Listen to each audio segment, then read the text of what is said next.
Quel est le chemin le plus rapide pour aller d'un point à un autre? C'est assez évident que c'est une ligne droite, non? Et Ibéré, ce n'est pas toujours comme ça.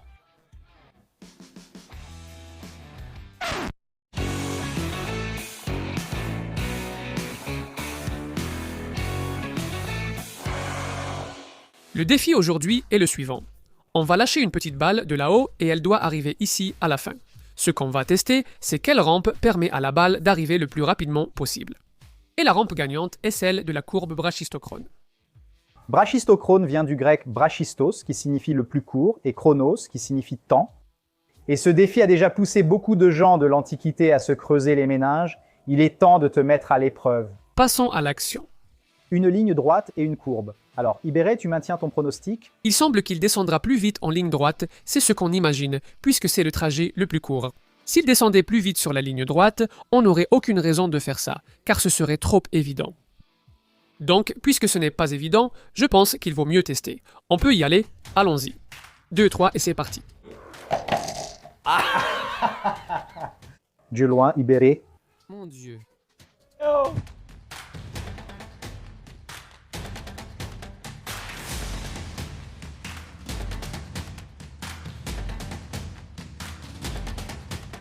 On voit bien que ce n'est pas si intuitif que ça, ce n'est pas évident, mais ça va devenir bien pire, parce que Penna a fait d'autres dessins de descente ici. Et si tu pensais qu'à partir de maintenant, chaque fois qu'il y a une courbe, la courbe est plus rapide, ce n'est peut-être pas exactement comme ça. Te mens. N'est-ce pas? Alors, montons les autres. Nous avons ici deux rampes, sauf qu'elles commencent exactement de la même façon. La seule différence, c'est qu'une passe en dessous et l'autre passe au-dessus. Celle-ci est le chemin le plus court.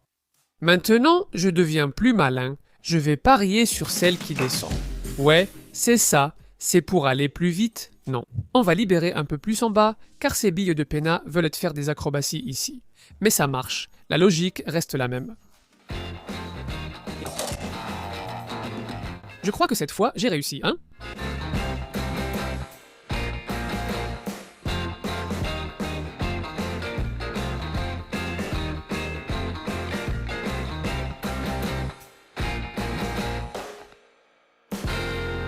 Et alors, Béré, comment c'est possible? Celle-ci a un parcours plus long. En théorie, quand tu lâches les billes, elles sont à l'arrêt. Ce qui va leur donner de l'accélération, c'est qu'elles commencent à descendre.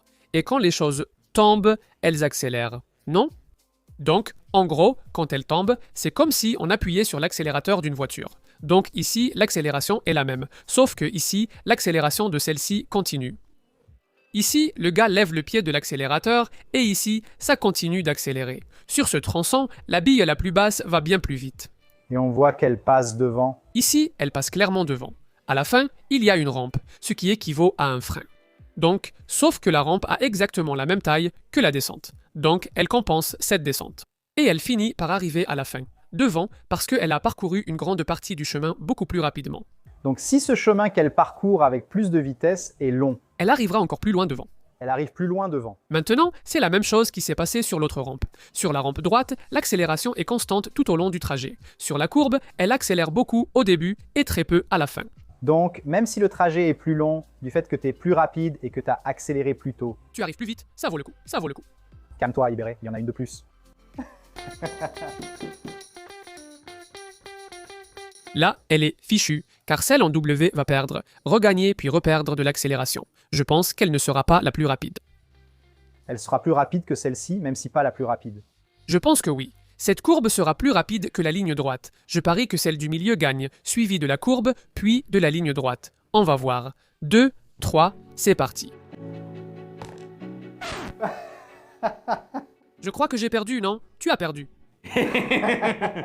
Non, j'avais bien trouvé le gagnant, mais la ligne droite était plus rapide. C'est-à-dire, ça ne vaut pas toujours le coup. C'est la leçon d'aujourd'hui.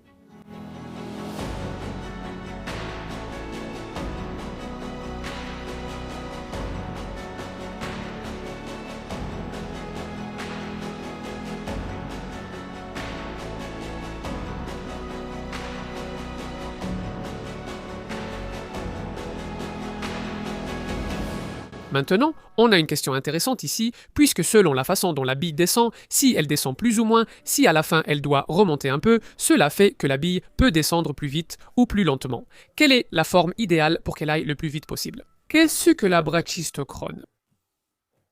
Eh bien, Iberet, ce problème n'est pas simple. Beaucoup s'y sont déjà intéressés, dont Galilée, tu connais?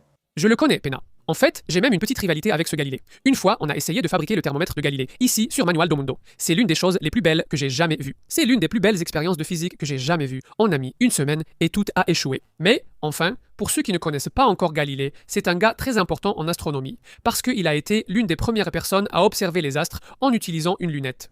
Il a réalisé les premiers dessins détaillés de la Lune et découvert 4 lunes de Jupiter, appelées lunes galiléennes.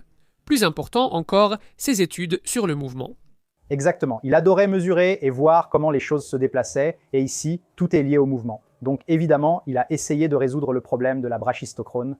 Mais est-ce qu'il a réussi ou est-ce que, dans cette expérience qu'on a essayé de refaire, tout a mal tourné? Il a dit qu'il avait réussi, il a dit que l'arc de cercle était la forme idéale. La circonférence, c'est ceci. La différence entre le disque et le cercle, c'est que le disque serait comme une pizza entière, y compris toute la partie du milieu. Et le cercle, c'est juste le bord de la pizza. Et l'arc de cercle, c'est simplement un morceau de ce bord. Donc, si on prend ceci, d'ici à ici, par exemple, c'est un arc de circonférence. Si on prend la moitié d'ici jusqu'à là-bas, ceci aussi est un arc de cercle. Si on prend juste un tout petit morceau, c'est aussi un arc de circonférence. L'arc de cercle idéal pour descendre, c'est un grand arc bien courbé ou c'est un arc qui s'approche déjà d'une ligne droite. Le problème, c'est qu'il y a plusieurs arcs pour relier 2 points. Lequel est la brachistochrone? Et Galilée essayait de découvrir lequel c'était, mais est-ce que n'importe lequel marche? Est-ce qu'ils sont équivalents, les deux? On va tester tout de suite. Voyons voir.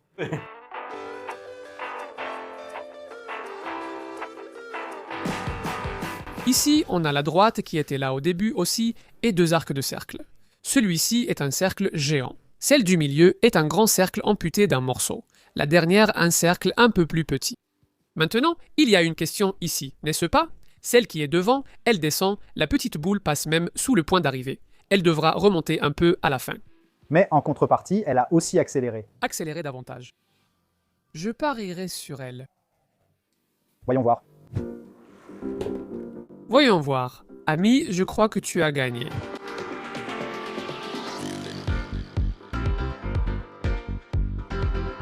Je t'avais dit que j'allais gagner.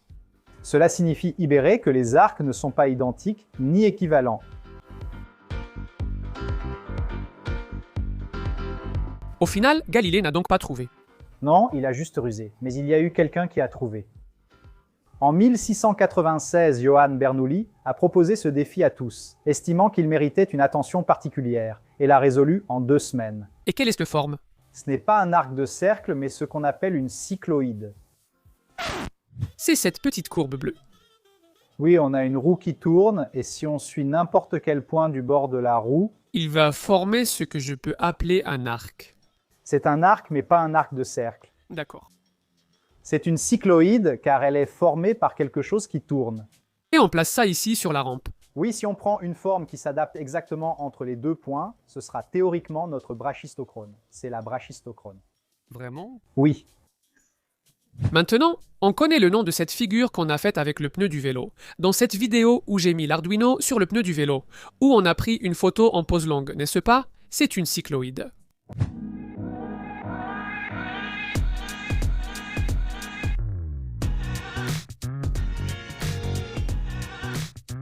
Qu'est-ce que c'est? 2 fous, à genoux par terre, avec une craie à la main, un morceau de cercle. Ils sont en train de dessiner la cycloïde de la brachistochrone. Pena, je vais te dire qu'à première vue, ça donne l'impression d'être un arc de cercle, si ce n'était pas pour la petite pointe à la fin qui est un peu plus relevée. Oui, à courte distance, c'est trompeur, mais ce n'est pas un arc de cercle et le mieux. On a fait une petite rampe exactement. Notre cycloïde. Voilà F, maintenant oui. C'est l'heure de la bataille du siècle. Voyons si vraiment la cycloïde est la meilleure. Braque. Brachistongra. Brachistochrone.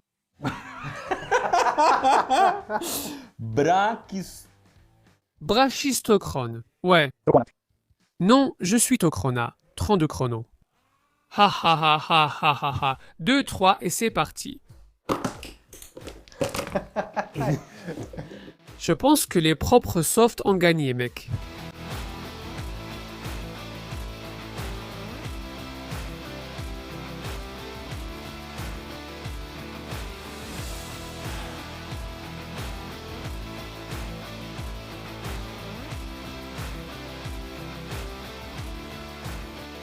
Allez, allez, allez, allez.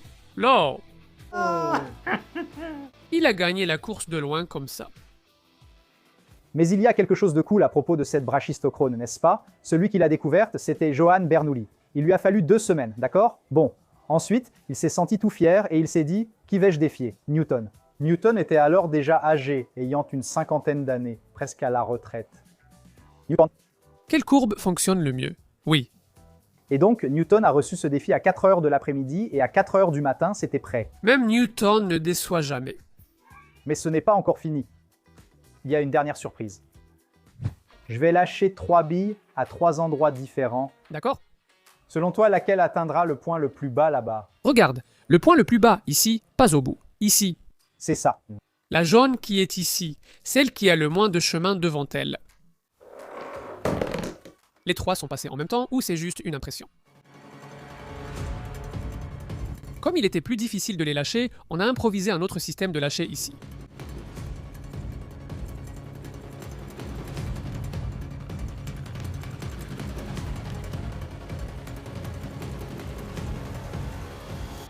Je dois avouer qu'il est difficile de comprendre pourquoi les 3 arrivent au même point.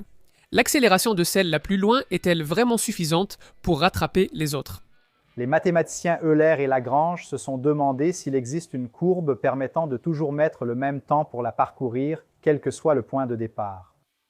Ils ont résolu une équation complexe et trouvé une solution, la cycloïde, qui possède donc ces 2 propriétés. C'est la courbe la plus rapide pour atteindre un point et depuis n'importe quel point, le trajet prend le même temps.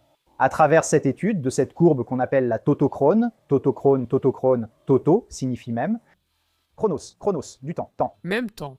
que Euler et Lagrange ont construit le calcul variationnel, qui est une base très importante aujourd'hui, que nous utilisons dans le calcul différentiel pour trouver des fonctions, des courbes exotiques comme celle-ci. Ajoutez 3 nouveaux mots à votre vocabulaire aujourd'hui. Brachistochrone. Brachistochrone, cycloïde et aussi totochrone. Ça marche? L'essentiel, c'est que la science a encore gagné. Merci, ouais.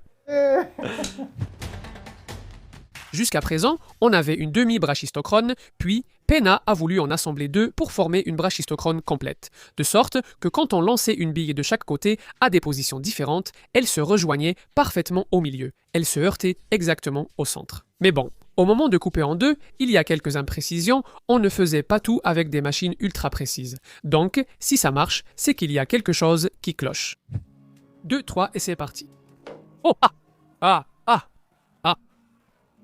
Mon Dieu. Gaucha. Penna affirmait que c'était la même personne qui avait lâché. Non, l'impact était au centre. Dommage qu'on ne puisse pas faire de ralenti, car on filmait en 24 images secondes. Et on n'en refera pas une autre. Non, sinon ça ira mal la prochaine fois. Faisons comme ça. C'était de la chance. 2, 3, c'est parti. Penna, c'est parfait, mec. Waouh, mec, ça marche. Voyons voir. Seul le ralenti dit la vérité dans cette vidéo ici.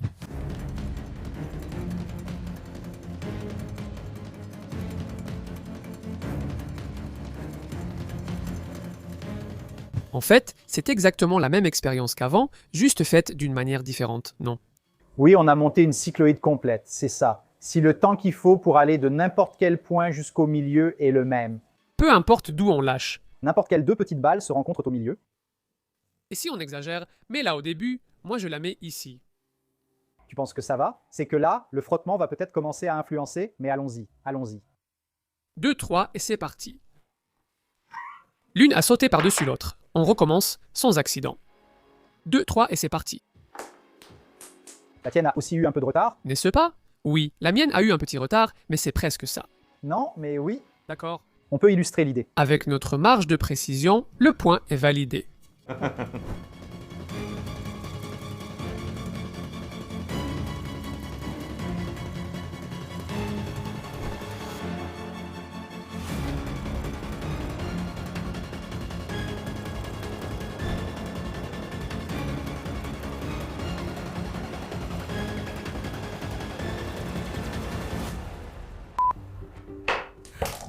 Ouais, d'accord, oui, oui, oui, oui.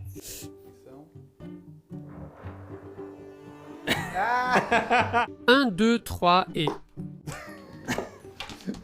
1, 2, si tu as aimé cette course de billes, on a fait une expérience très sympa montrant la distorsion de l'espace-temps en utilisant un drap et plusieurs billes comme planète. C'est vraiment cool.